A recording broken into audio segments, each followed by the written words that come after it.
Muy buenos días a todos. Vamos a iniciar con el devocional del día de hoy. Vamos a poner este momento en las manos de nuestro Señor. Padre mío, te damos gracias por tu amor, por tu fidelidad y por tu grandeza. Te pido que en esta clase, en la siguiente clase de discipulado, seas tú el que nos hables, seas tú el que nos enseñe. Disponemos nuestro corazón, disponemos nuestra mente y disponemos nuestras emociones para ti.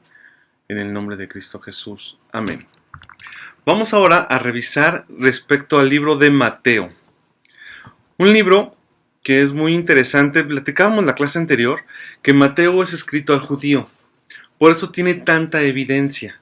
Lo que busca Mateo es mostrarle al judío que efectivamente Jesucristo es el Mesías que están esperando. Jesucristo es el Mesías que está profetizado en el Antiguo Testamento, en el que está profetizado, vaya la redundancia, ¿verdad? Por los profetas mayores, por los profetas menores. Es el Mesías. Entonces, bueno, en Génesis, capítulo 3, versículo 15, todavía no es un libro profético, estamos hablando de un libro histórico y ya hay profecías de Jesús en este libro.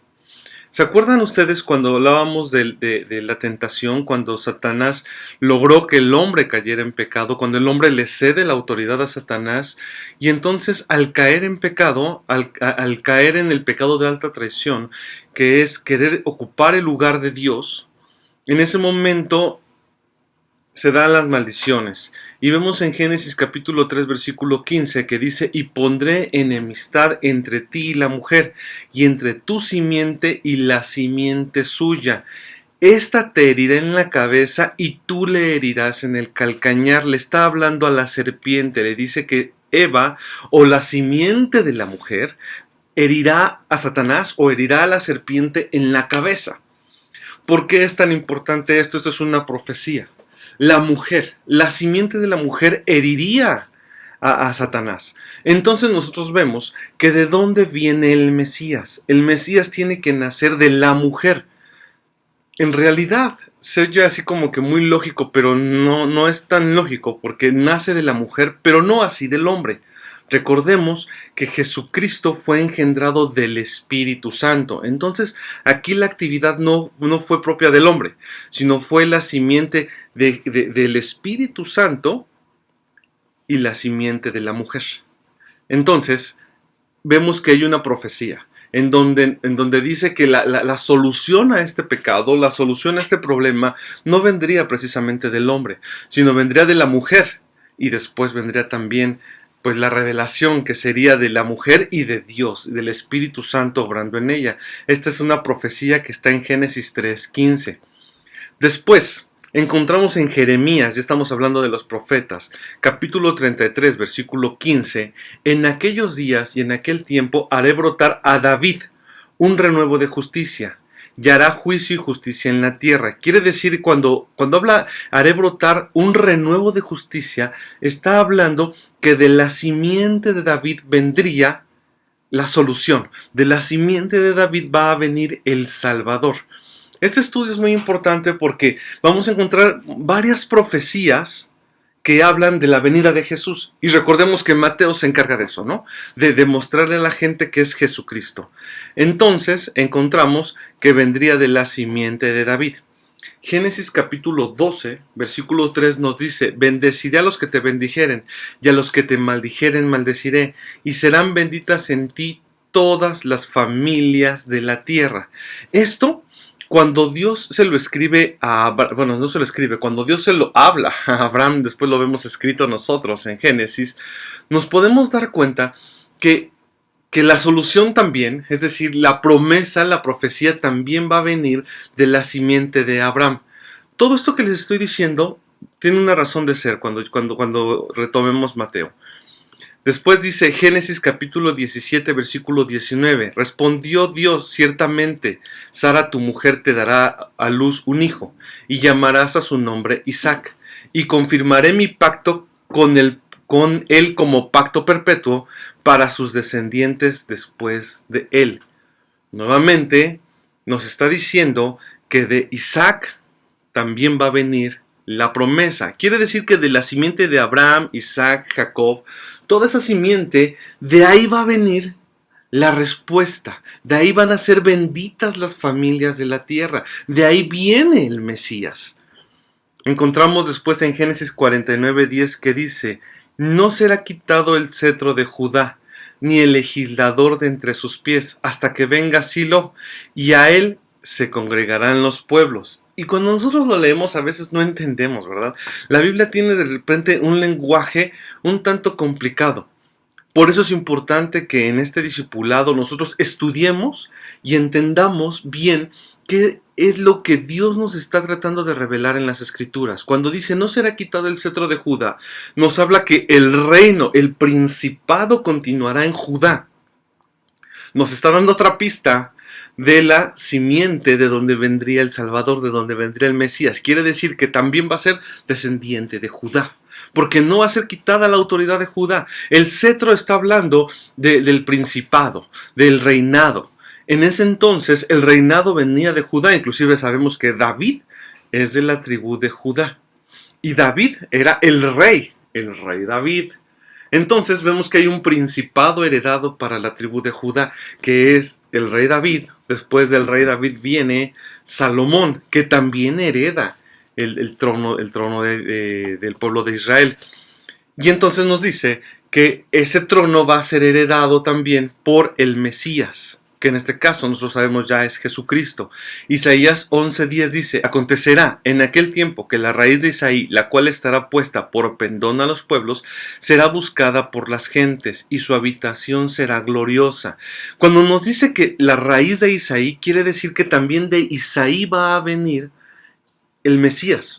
Y dice que va a ser puesta por pendón, va a ser puesta por bandera a los pueblos. Es decir, los pueblos la verán como estandarte. Y hasta la fecha, Jesucristo hoy es visto ya como estandarte en muchos lugares. Ya lo ven como parte de esa herencia gloriosa, como está escrito en la palabra de Dios. Jeremías capítulo 23, del versículo 5 al 6 dice: he aquí que vienen días, dice Jehová, en que levantaré a David renuevo justo. Estamos hablando que para este momento David ya había muerto, pero dice que habrá un renuevo, porque es Jeremías. Jeremías escribe después de la existencia del rey David en la tierra. Y dice que el renuevo que viene de David reinará como rey. Y dice rey con mayúscula, no con minúscula. Nosotros vamos a encontrar en la palabra de Dios varias palabras que van a estar escritas con mayúscula, no precisamente porque sea nombre propio, o no precisamente porque esté iniciando un párrafo, sino que cuando habla de Dios se va a escribir con mayúscula. Inclusive ustedes van a encontrar en muchas ocasiones que cuando habla de dioses paganos va a estar escrito con D minúscula, y cuando habla de Dios, nuestro Señor, lo escribe con D mayúscula. Y en este caso dice como rey, quiere decir levantaré a David un renuevo justo y reinará como rey. De la simiente de él vendrá un Mesías. Y este Mesías es Dios, porque va a ser puesto como rey con R mayúscula, el cual será dichoso y hará juicio y justicia en la tierra. En sus días será salvo Judá, e Israel habitará confiado. Y este será su nombre, con el cual le llamarán Jehová justicia nuestra. Nos está hablando aquí ya de un Mesías que es Dios. Ahora, Isaías capítulo 9, versículo 7 dice: lo dilatado de su imperio y la paz no tendrán límite sobre el trono de David y sobre su reino, disponiéndolo y confirmándolo en juicio y en justicia, desde ahora y para siempre. El celo de Jehová de los ejércitos hará esto. Nos está hablando que va a venir con el trono y sobre el trono de David. Vea cuántas profecías les estoy hablando ahorita, les estoy comentando que vienen en la palabra, porque todas estas profecías nosotros las vamos a volver a encontrar en Mateo. Miqueas capítulo 5 versículo 2 dice: pero tú, Belén Efrata, pequeña para estar entre las familias de Judá, de ti saldrá el que será Señor de Israel. Belén. Creo que ya no es necesario que les recuerde dónde nació Jesús. Inclusive, se escucha mucho hasta hoy, ¿no? El portal de Belén, y en Belén nació. Y los cánticos navideños dicen: en Belén nació, porque fue en Belén. Pero ya se sabía que iba a nacer el Mesías en Belén más de 400 años antes, mucho más de 400 años antes de que Jesucristo naciera. Porque recordamos que inclusive Jesucristo no tuvo el nacimiento programado. No fue que dijera María: cuando yo tenga a mi hijo me voy a ir a Belén. No. Cuando Jesús nace, todos los descendientes judíos son llamados a un padrón. Entonces María y José, siendo descendientes de judíos, tenían que ir a este padrón.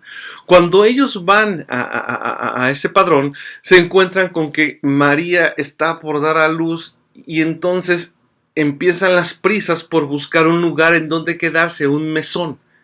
Y pues el nacimiento de Jesús les toma ahí en ese lugar, en Belén. Para ellos fue una emergencia, para ellos fue tal vez una casualidad en ese momento.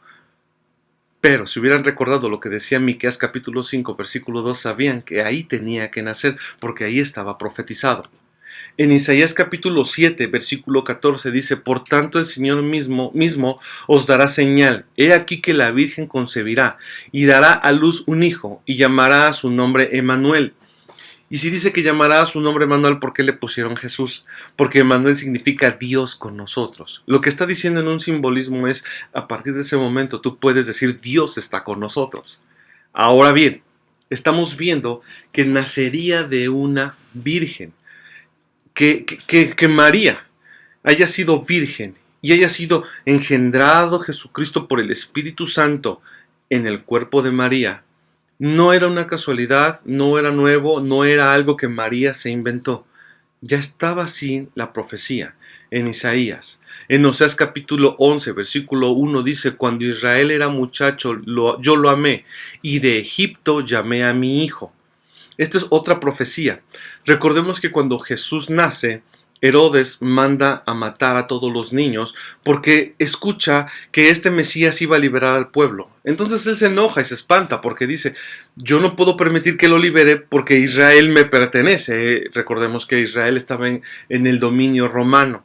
Entonces, para que se rompiera esta profecía, cuando los magos del Oriente le comentan la profecía, él decide mandar a matar a todos los niños. Y cuando manda a matar a todos los niños, él espera que Jesús muera entre ellos. Entonces María y José, dice la palabra de Dios, que fueron llevados, el Espíritu Santo les dijo que huyeran al desierto. Y del desierto después es llamado Jesús. Esta profecía se cumpliría también. En Isaías capítulo 40, del versículo 3 al versículo 5 dice, voz que clama en el desierto, preparad el camino a Jehová, enderezar calzada en la soledad a nuestro Dios, todo valle será alzado y bájese, todo monte y collado, y lo torcido se enderece, y lo áspero se allane, y se manifestará la gloria de Jehová, y toda carne juntamente le verá, porque la boca de Jehová ha hablado. Esta profecía habla de Juan Bautista. Juan Bautista fue el que preparó el camino. Entonces vemos que Juan Bautista también estaba en las profecías. Y así nos vamos a encontrar con una serie de sucesos. ¿Y por qué les estoy diciendo todo esto? Cuando nosotros leemos Mateo, hay un primer capítulo que muchas personas no entendíamos la primera vez que lo leímos o no entendemos. Mateo 1 está hablando de las genealogías. Y cuando ustedes leen Mateo 1, se van a encontrar que en los primeros versículos dice así, Mateo capítulo 1, versículo 1, libro de las generaciones de Jesucristo, hijo de David, hijo de Abraham. Abraham engendró a Isaac, Isaac engendró a Jacob, Jacob engendró a Judá, Judá y sus hermanos, Judá engendró a Tamar, Tamar a Fares y Sara, Fares engendró a Esrom, y de pronto nos habla toda la genealogía. Y tendemos a perdernos, inclusive tendemos a aburrirnos. Cuando las personas están iniciando el curso de discipulado, yo les comento que sí es importante que lean Mateo, pero el capítulo 1 les digo, ese déjenlo por ahorita, después lo vamos a estudiar. Mateo 1 tiene mucho más sentido del que nosotros nos podemos imaginar. Tenemos nosotros que saber que en las costumbres judías, en la cultura judía, es muy importante conocer las genealogías. Entonces Mateo, al dedicarse a comprobar que Jesucristo es el que está dentro de las profecías, acabamos de leer que parte de las profecías era que Jesucristo vendría de Judá, que Jesucristo vendría de David, que el trono se recuperaría. Entonces cuando nosotros leemos la palabra de Dios, nos encontramos, y les pongo ahorita, las genealogías. Encontramos que desde Dios, Adán, Set, Enos, Cainán, ahí podemos ver cómo Jesucristo desciende ve precisamente de Abraham, desciende de David, desciende de Isaac y de todos los que acabamos de leer en las profecías. Efectivamente, Jesucristo desciende de ellos. Pero hay algo que me llama mucho la atención.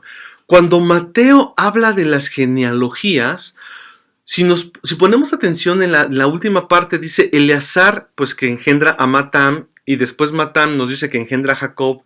Jacob engendra a José. Entonces, para el judío a lo mejor puede tener sentido al decir, bueno, ok, entonces sí desciende de José. Y José desciende de David, como dicen las profecías. Pero realmente estamos demostrando entonces que Jesucristo desciende de David. Aquí hay algo muy interesante. Si Jesucristo nace de María y María fue virgen, es decir, María no concibe de José, entonces no estamos demostrando que David era el padre de Jesús y que Abraham y que Isaac y que Jacob eran padre de Jesús. No lo estamos demostrando. ¿En qué momento nosotros podríamos demostrar entonces que David es descendiente, como dicen las promesas? Comprobando la genealogía de María. Y la genealogía de María, de forma pues interesante, no está en Mateo. La genealogía de María está en el libro de Lucas, en donde nos podemos encontrar en Lucas en el capítulo 1, la genealogía que puse en color rosa, en donde nos habla y lo pone en sentido contrario, yo ya lo acomodé. Natán es hermano de Salomón, Natán es hijo de David. Entonces, si nosotros podemos comprobar toda la línea de David a María, podemos comprobar que Jesucristo está dentro de las profecías de la descendencia de María. Entonces, Natán es padre de Matata, Matata es padre de Mainán, y así nos podemos seguir hasta Elí. Y dice que Elí es padre de José. Entonces, si eres una persona que no conoce de usos y costumbres del pueblo judío, tú puedes decir, aquí la palabra de Dios se contradice. Se contradice porque entonces José, según vemos en Mateo, es hijo de Jacob. No Jacob el hijo de Abraham, Isaac, no. Este es otro Jacob.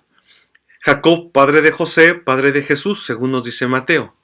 Pero en Lucas nos dice que Matat es padre de Elí y Elí es padre de José. Entonces, ¿quién de los dos es el padre de José? ¿El padre de José es Jacob o es Elí? Cuando nos vamos a los usos y costumbres del pueblo judío, sabremos que el pueblo judío era un pueblo con patriarcado. Y de hecho, más que patriarcado, realmente la mujer no tenía el peso que en realidad tiene la cultura de hoy la mujer. Esto no fue puesto por Dios. Esto no fue impuesto por Dios inclusive. La palabra de Dios nos enseña que la caída de la imagen de la mujer fue producto del pecado, no fue la idea original de Dios. Ya lo estudiamos también aquí, que ambos se llamaban Adán. Es decir, ambos tenían el mismo lugar para Dios, pero a partir del pecado es cuando la mujer queda por debajo del hombre, no como designio de Dios, sino como parte de la maldición del pecado. Pero continuemos entonces. Cuando en el pueblo judío se tenía una mujer en la línea, en las descendencias, en las ascendencias, la mujer era reemplazada por el esposo, por el varón, era reemplazada por el hombre. Entonces aquí podemos darnos cuenta que José, su padre era Jacob, y de María el padre era Elí. José y María ambos descendían del rey David.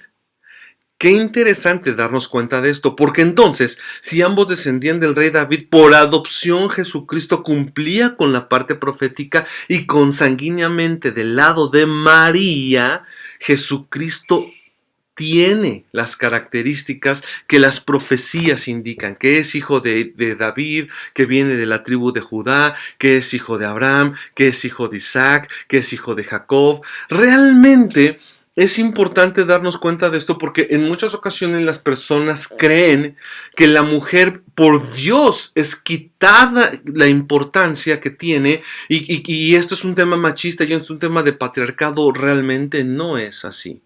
Realmente para Dios la simiente de la mujer tiene un peso muy importante y más adelante cuando estudiemos escatología nos vamos a dar cuenta que efectivamente la mujer tiene un peso muy importante para Dios. Jesucristo venía de la tribu de Judá, De ahí era el nacimiento, de ahí era la simiente, perdón, de Jesucristo. Cuando nosotros leemos entonces Mateo y leemos las genealogías, para nosotros al principio puede ser que no tenga mucho sentido. Pero si entendemos entonces, en resumen, que este es un libro escrito para el judío, y entendemos también que las genealogías era necesaria que las escribiera porque en ellas se cumplen una serie de profecías, entonces nosotros podemos tener un estudio más detallado de la palabra de Dios. Muchas gracias a todos. Este capítulo es un tanto árido. Llegaremos a capítulos que son más sencillos, a versículos que tal vez son más fáciles, pero es importante que cuando nosotros aprendamos de la palabra de Dios conozcamos todos estos detalles, porque entonces podemos entender el por qué se escriben los versículos que están en la palabra de Dios. No están por casualidad, no están por demás, no están porque a una persona se le ocurrió escribir todos estos versículos para ver, pues, ¿cómo podemos rellenar la palabra de Dios? No. La persona que escribió esto, Mateo, cuando escribió esto, tenía una convicción firme en demostrar a Jesucristo como Mesías. Muchas gracias a todos. Nos vemos en la siguiente clase de discipulado.